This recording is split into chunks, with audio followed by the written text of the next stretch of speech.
¿Qué tal? Bienvenidos a esta emisión de Más Cultura. Vamos a estar hablando acerca del trabajo de Javier Barria.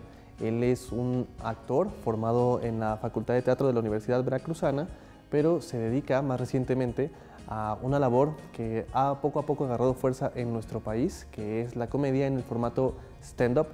Hay muchas personas que lo ven como algo lejano al teatro, sin embargo, para Javier Barria esto es más bien el teatro en su forma más elemental, porque es un actor realmente parado frente al público.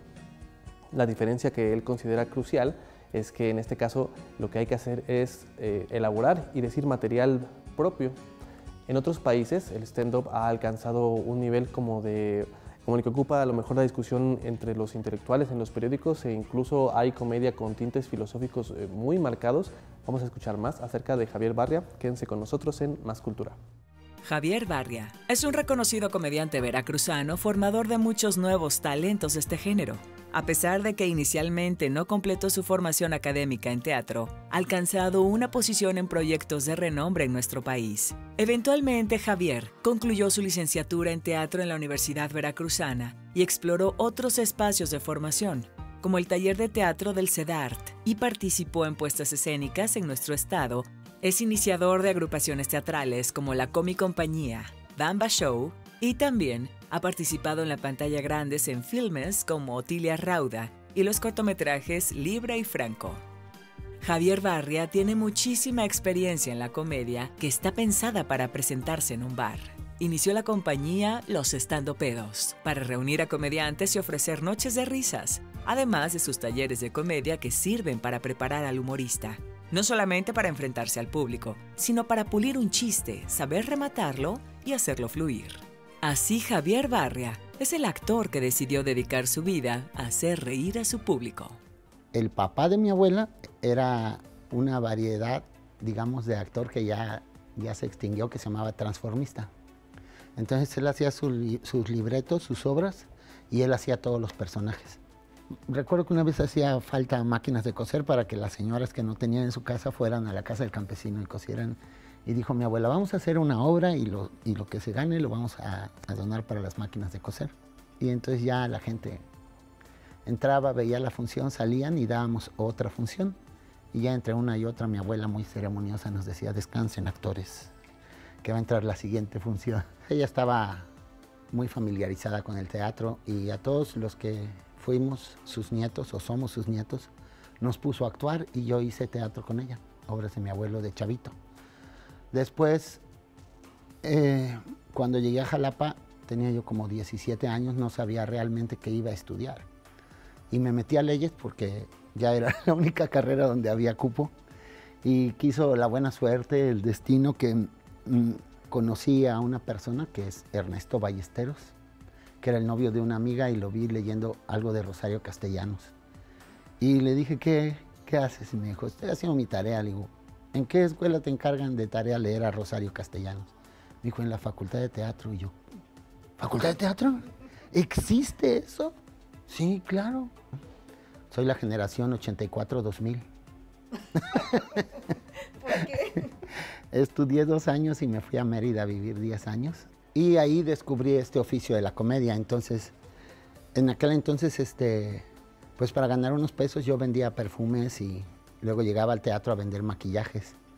Y uno de los actores era mi amigo y así fui llegándome al teatro de Cholo Herrera. Y un día que faltó uno, yo le dije, yo puedo porque yo soy actor y porque ya vengo todos los días, ya me la sé. Me dijo, ¿en serio, flaco? Estaba yo flaco en esa época. Le digo, sí. Y ya, terminando esa actuación ese día, me dijo, quiero que te quedes en la compañía y todo. Y hacía yo los papeles de los que faltaran. Entonces me los tuve que aprender todos y a la siguiente ya me dio un papel. Y después, estando ahí, me invitó una actriz que se llama Madeline Lizama, que era la primera actriz del teatro, a hacer show cómico en los botaneros de Mérida, que son muy requeridos allá por los turistas y por los lugareños. Y así más o menos empecé. También tenía yo mucha necesidad de seguir creciendo en la etapa formativa, ¿no? O sea, yo me quedé hasta el 2.º año de la carrera y allá me pagaba yo mis clases de canto, de danza y todo, pero sale carito si lo vas pagando así y por supuesto no es una formación tan integral como la que te puede dar una facultad. Y y en parte por eso me regresé, para poder continuar mis estudios. Y sí, afortunadamente las mamás, Dios, cuando yo me fui así a lo loco, pues tenía 19 años. Y cuando me fui, mi mamá tuvo la cabeza, la sensatez de ir y darme ella de baja temporal en la facultad, entonces por eso pude regresar. Fíjate que cuando yo ingresé en el 84 era el más chiquito y después ya era el más grande. A todos les llevaba yo 10 años aproximadamente, ¿no? A pesar de que la formación de Javier Barria inició como iniciaría cualquier otro actor, es decir, en la facultad, él ya tenía ganas de dedicarse a lo de las tablas desde que era muy joven, gracias al impulso de su familia, que le vio el talento y la gracia y siempre lo estaba impulsando a que se presentara de alguna manera. Y de alguna manera, antes de concluir su carrera, él se desplazó, se fue a vivir a Mérida, y fue ahí donde realmente encontró el amor a la comedia, a pesar de estar formado con los textos tradicionales, con los ejercicios actorales que realizaría cualquier otra persona con esta formación. Bueno, él en Mérida tuvo la oportunidad de vivir la comedia y es por eso que tiene tantas ganas de que este espectáculo tenga un público conocedor en la ciudad de Jalapa.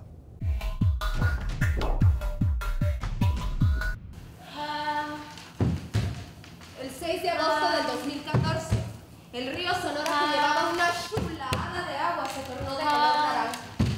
Esta mancha recorrió sus 6 municipios matando peces y ganado. Se sospechaba que la cochinada, así es como le llama la gente del río a la contaminación, venía de Cananea, pero la empresa no había hecho declaraciones sobre lo ocurrido. La empresa lanzó una alerta 48 horas después, incumpliendo la norma de 24 horas.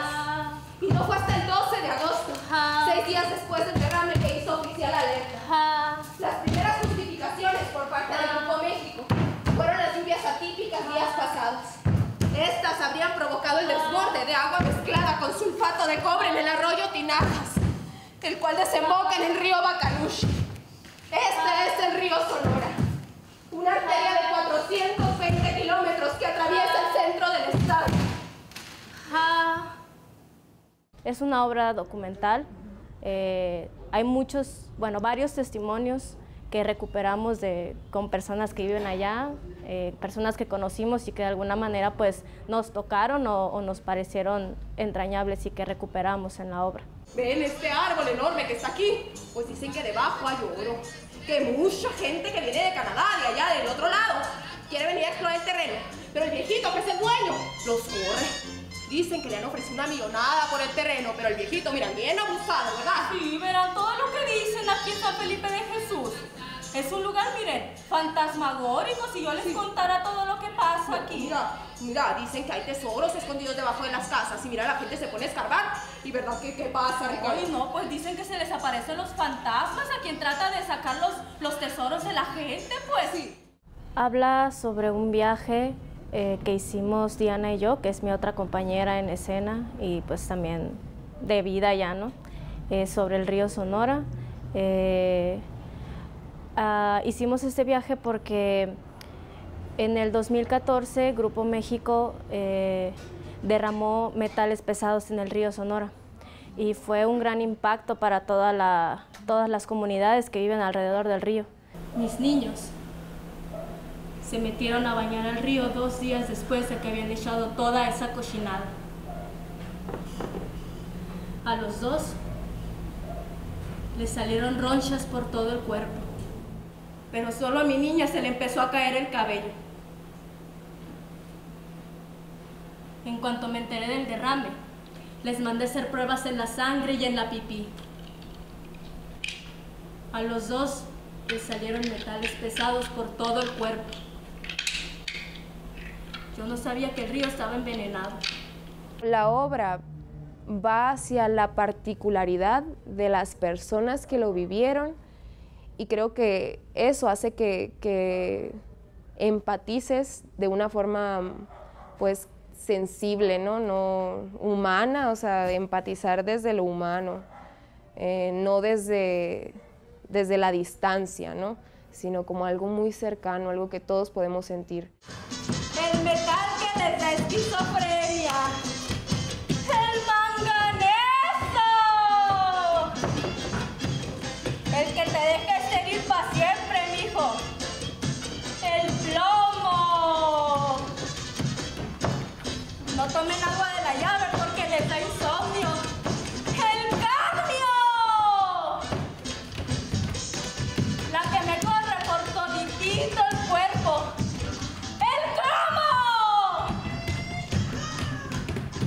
el metal que destroza los huevos de las aves, el arsénico,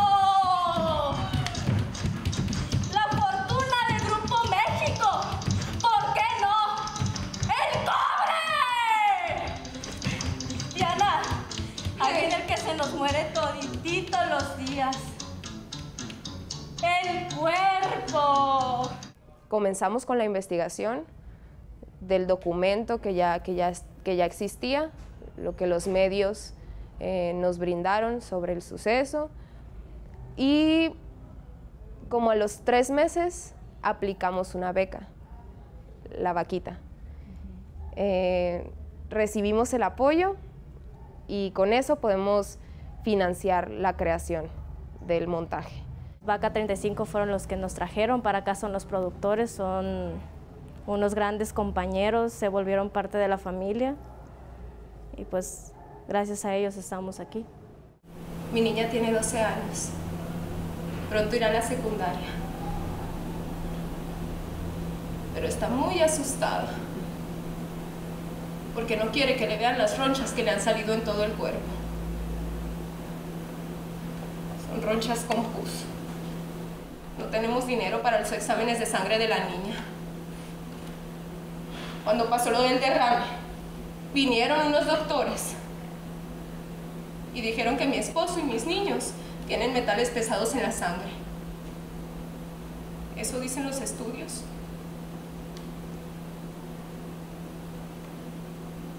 ¿Por qué nos dicen que podemos tener confianza en el canal de riego? Las personas que están ahí, que viven ahí a orillas del río, están totalmente conectadas con las condiciones de vivir a orillas de un río que está contaminado, ¿no? Y cómo su vida gira totalmente alrededor de eso, dependen totalmente del río. Dicen que tienen que pasar 10 años para que los efectos de la contaminación se vean. ¿Quién sabe? Pero al menos ellos viven con la certeza de que los metales en su cuerpo se quedan, se instalan y ahora forman parte de su vida cotidiana. Recuperamos mucho en la obra nuestro viaje personal, que fue cuando estábamos en la Ciudad de México estudiando, fue cuando pasó. Entonces nosotros viajamos a Sonora para empezar a hacer esta obra. Y juntamos en la obra las historias de personas que viven en el río Sonora y nuestra historia. La que nos espera a todos al final, la muerte. Grupo México, el diablo. Lo que enmierdó Grupo México, el río. La que está ahí debería de ser para todos, el agua.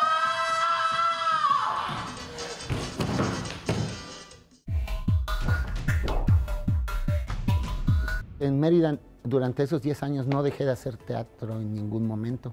Entonces, cuando regresé con dudas y preguntas muy precisas acerca de qué me faltaba, en dónde me atoraba yo a la hora de enfrentar una obra de teatro, un montaje. Llevábamos una materia que se llamaba interpretación de canciones y yo tenía muchas ganas y los pude convencer de que en un semestre hiciéramos Gershwin. E hicimos pura música de Gershwin y en otra de las obras de Bertolt Brecht. Creo que era 6º semestre cuando nos tocó revisar las obras en la parte estilística, y ahí fue mi maestro Alberto Celarié, que es un maestro que estudió en la URSS, es salvadoreño, y con él trabajamos Fedra de Racine, una tragedia, o sea, una cosa muy seria. Y me tocaba a mí ser Teseo, que en esa obra a Teseo le matan a su hijo. Entonces sí tenía una escena así de... Sí, me tocó hacer serio. Cuando yo salí de la facultad tuve la fortuna de trabajar ahí con el maestro Martín Zapata, que fue mi maestro prácticamente toda la carrera, excepto en 6º semestre, que él se fue a hacer una película, creo, con Carlos Carrera, y ahí quedamos, como les comentaba, con Alberto Celarié. Entonces, él ya sabía también la experiencia que yo traía de haber trabajado en teatro de revista algunos años en Mérida, y montó con nosotros para finalizar como montaje terminal El Avaro de Molière, en una adaptación que se hizo como si fuera cine mexicano de la época de oro, ¿no? Entonces lo hicimos así en una casa, no era en un teatro, sino en este estilo que le llaman hiperrealismo. Pero sí es otra manera de enfrentar el papel porque tiene una profundidad caracterológica. Y en el teatro de revista lo que haces realmente son, pues, caricaturas de personajes, ¿no? Y El Avaro fue una cosa más complicadita, ¿no? Tiene, como te digo, una profundidad, y cuando tienes un texto como el de Molière, pues llevas mucho ganado para trabajar muy bien.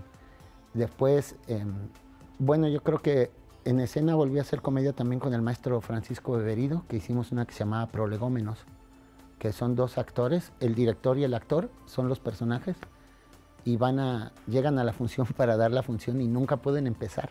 O sea, cuando ya se supone que llega la gente y van a empezar, el director lo interrumpe a cada momento y rememoran cosas y la obra nunca puede comenzar, y era un montaje divertido y también me gustó bastante. Y luego pues Chato Mackenzie, ¿no? Que aunque es una obra muy cruda, pues tenía mucho de comedia. Ese es trabajar la comedia, digamos, en el teatro erudito, ¿no? Y no en el teatro popular, que son esas dos vertientes que distingo porque así lo leí de Peter Brook, no porque yo lo inventé. Y en las dos afortunadamente me ha tocado hacer comedia, y siento que a veces hasta me hablan porque saben que soy comediante, ¿no? En nuestro país existe una tradición de comedia asentada por personajes, por supuesto, como Cantinflas y Tintán, y en tiempos más recientes a lo mejor valdría la pena mencionar a Jorge Ortiz de Pinedo y a Chespirito. Entonces es por eso que el stand-up que tenemos realmente depende mucho de juegos de palabras altisonantes, todavía se recorre mucho a la misoginia, a ese atajo en el humor, y en Estados Unidos, donde hay una tradición mucho más rica, el humor ha llegado a lugares realmente insospechados, como un espectáculo, más bien conocidos críticos de la realidad. Esto los lleva muy usualmente al terreno de lo político, que realmente a lo mejor llamarle comedia de stand-up en algunos casos podría ser un exceso, porque realmente son gente que acude a ver a alguien, pues sí, reflexionar sobre la realidad, y lo único que le pedimos es que sea gracioso. Más allá de los comediantes que hacen juegos de palabras, cuentan chistes de un renglón y hacen bromas a expensas de su audiencia, la comedia de tipo stand-up tiene mucho que ofrecer. En países como Estados Unidos o Inglaterra, existe una tradición de más de medio siglo en este género, y ha servido para hacer reír, pero sobre todo, para analizar y cuestionar la realidad. Gracias a comediantes como Chelsea Peretti, Richard Pryor, Dave Chappelle y Maria Bamford, entre otros, la comedia ha tocado áreas del conocimiento que difícilmente se esperarían de otro tipo de comedia. El show de comedia stand-up puede ser muchas cosas, desde una serie de confesiones en una recámara hablando con gente imaginaria, como en el caso de Maria Bamford, hasta una confrontación de la comedia misma, como en el show de Hannah Gadsby, que cuestiona no solo cómo nos reímos, sino de qué nos reímos. Para tener una buena idea de qué es el stand-up, sería más acertado imaginarse a un filósofo en una plaza discutiendo con quien quiere escucharlo, en lugar de imaginar a un tipo vestido de forma casual frente a un micrófono y con una luz cenital. Porque el propósito de esta comedia es hacer observaciones graciosas pero punzantes, entretenidas pero dignas de reflexión. Casi no había bares que consumieran comedia y no había comediantes. Y entonces ahora yo creo que estamos varios en esa labor, tratando de que la gente se acostumbre a ver comedia, ¿no? Cuando fundamos los Estandopedos en 2014 nos dedicamos a eso, a buscar a ver quién quiere que nos presentemos. Y no, muchos, ¿no? Sí nos han abierto las puertas, pero todavía no, digamos, hay un sueldo digno como para vivir solamente de eso, ¿no? Cuando trabajo en teatro formal, digamos, teatro erudito, pues trabajo mucho en coordinación con el director, de cómo quiere, le hago propuestas de caracterización vocal, de caracterización física, y él me va diciendo sí, por aquí, por allá. A mí me ayuda bastante encontrar eso, y a partir de eso ir encontrando la forma en que el personaje que el texto me propone convierta en suyas esas palabras que están en el texto, ¿no? En las obras que hacemos de teatro y revista, de teatro popular, pues yo soy el que generalmente las escribo o tomo sketches de los muy antiguos que que adquirí cuando trabajé con don Héctor Cholo Herrera y que se me quedaron, ¿no? Ya los adapto a la época actual, a los actores que tengo, o sea, les doy una revolcada y los presento, y otros los hago de idea original. Entonces ahí, desde que la voy escribiendo, ya más o menos sé cómo lo voy a hacer. Conocer ese teatro cuando fui a Mérida y después actuar en él cambió mi vida, ¿no? Vaya, me dedico a eso ahora, ¿no? Entonces yo creo que Héctor Cholo Herrera es una influencia muy grande para mí. Y después, cuando vine de regreso aquí a Jalapa, Martín Zapata, encontrarme con Martín Zapata fue muy afortunado. Yo he dicho en el paroxismo intelectual, actoral, que mi vida formativa como actor es una antes y una después de haber conocido a Martín. O sea, casi todas las dudas que yo tenía me las explicó de una manera tan sencilla que dije, ay, no puede ser que no lo hubiera descubierto yo solo. Había el papel de Requesón, que es uno de los hijos de Madre Coraje, el hijo del medio, y se moría en escena, y dije, nunca me ha pasado eso de morirme en escena. Y le dije a mi amigo, ¿cómo me gustaría hacer ese papel? Y me dijo, no tengo actor, el que lo hizo solo por marcarlo. Y entonces entré casi porque yo lo pedí, y me gustó mucho trabajar en esa obra, donde mi amigo Rubén Chacón era el director adjunto. En realidad la dirección era de Marta Luna, que viajaba a Mérida a dirigirnos. Pues todas las obras que hice de revista con don Héctor, con Cholo, fueron entrañables para mí. Tengo muchas entrañables. Y Chato Mackenzie es un personaje con el que me identifiqué mucho, con el que podía yo desahogar mi monstruo cómico que llevo adentro y a la vez hacer un teatro serio. Como un proyecto inmediato me encantaría hacer un show cómico de stand-up yo solo, ¿no? Lo que acá se ha dado en llamar un especial. Eso creo que me gustaría, como un proyecto inmediato. Después me gustaría ver a Jalapa crecer mucho en la comedia popular de bares. Y creo que en eso, pues ahí vamos, ¿no? Con los estandopedos. Ahora he dado 2 talleres de stand-up y mis alumnos se juntaron e hicieron un grupo que se llama Jalaparados.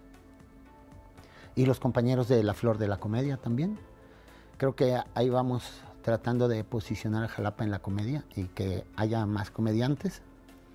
Eso. Lo otro que creo que artísticamente he hecho es lograr sobrevivir sin necesidad de tener, digamos, una plaza artística, ¿no?